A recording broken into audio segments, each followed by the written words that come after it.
कि कुछ लोगों का ये मिसकंसेप्शन है कि सारे परमानेंट टीथ आ जाएं फिर एक ऑर्थो विजिट लेते हैं, बट वो चीज की जरूरत नहीं है। नहीं, वो चीज जरूरत, अपार्ट फ्रॉम जरूरत, वो चीज गलत है।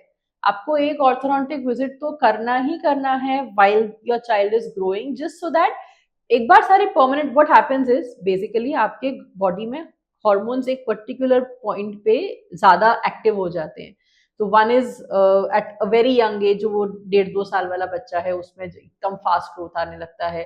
देन देयर इज ये जो 13-14, इनफैक्ट 13-14 भी नहीं बोलूंगी मैं, because these days we are seeing early maturation बहुत कॉमन है, बहुत जल्दी हो रहा है। 80% of the kids are going through early maturity. For girls it is 11 and a half, for boys it is 12 and a half, 13 ऐसा। boys का थोड़ा maturation late रहता है compared to girls. So ये जो आपका एज है ना around the age of 11-12 as I said, वो एज पे आपका प्राइमरी ग्रोथ खत्म हो जाता है।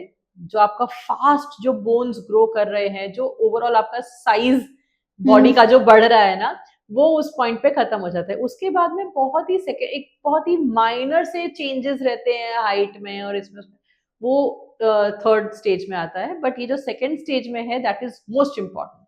तो वो पॉइंट अगर आप सपोज से परमानेंट सारे एरप्ट होने का वेट करोगे, so that happens around the age of 13, आपका जो कैनाइंस वगैरह आने होते हैं वो that happens around the age of 13. yes. तो वो पॉइंट तक आप वेट करेंगे तो आपका जो ग्रोथ स्पॉट है वो खत्म हो जाएगा, which means primary growth finish हो गया। उसके बाद में बोन में चेंजेस करना उतना इजी नहीं रहता है। It is not like it is not possible, पर it takes longer and it takes a lot of effort also. So इसीलिए बोलते हैं कि भाई आप डोंट वेट कि सारे परमानेंट्स आएंगे तभी लेके जाएंगे।